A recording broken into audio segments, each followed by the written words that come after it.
लोकशाहीचा बुलंद आवाज, रिपब्लिकन वार्ता महाराष्ट्र। वडोद बाजार कन्नड व गुन्हे शाखेच्या पोलिसांची मोठी कारवाई। जनावरे चोरी व अवैध कत्तल प्रकरणात आरोपी अटकेत, 50 लाखांचा मुद्देमाल जप्त। छत्रपती संभाजीनगर स्थानिक गुन्हे शाखा कन्नड शहर व वडोद बाजार पोलिसांनी संयुक्त कारवाई करून जनावरे चोरी करून अवैधरित्या कत्तल व मांस विक्री करणाऱ्या टोळीचा पर्दाफाश केलाय।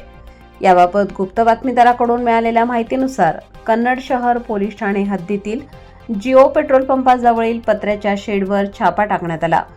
कारवाई दरम्यान नुकतीच कापलेली 10 गोवंश जनावरे शेडमध्ये बांधून ठेवलेली 48 जिवंत जनावरे, 1 बोलेरो पिकअप, 1 एर्टिगा कार, 4 मोटारसायकली, जनावरांच्या कत्तलीसाठी लागणारे साहित्य व रोख रक्कम असा मिळून अंदाजे 50 लाख रुपयांचा मुद्देमाल जप्त करण्यात आला। या प्रकरणात सय्यद अल्ताफ सय्यद फकीर राहणार इंदिरानगर कन्नड यास ताब्यात घेण्यात आले। चौकशीत त्याने छत्रपती संभाजीनगर ग्रामीण, जालना व बुलढाणा जिल्ह्यातील विविध ठिकाणी साथीदारांसह जनावरे चोरी करून त्यांची कत्तल केल्याची कबुली दिली आहे। आतापर्यंत वडोद बाजार, बदनापूर, जालना, धाड, बुलढाणा व जाफराबाद पोलीस ठाणे हद्दीत गुन्हे केल्याचे उघड झाले आहे। सद्यस्थितीत 1 आरोपी ताब्यात असून उर्वरित 9 आरोपींचा शोध सुरू आहे।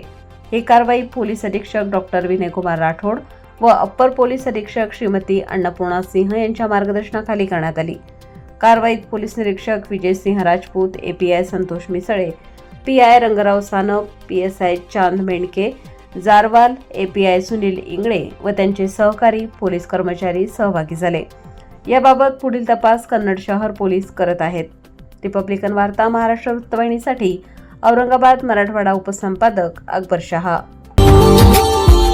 Subscribe now and press the bell icon. Never miss an update.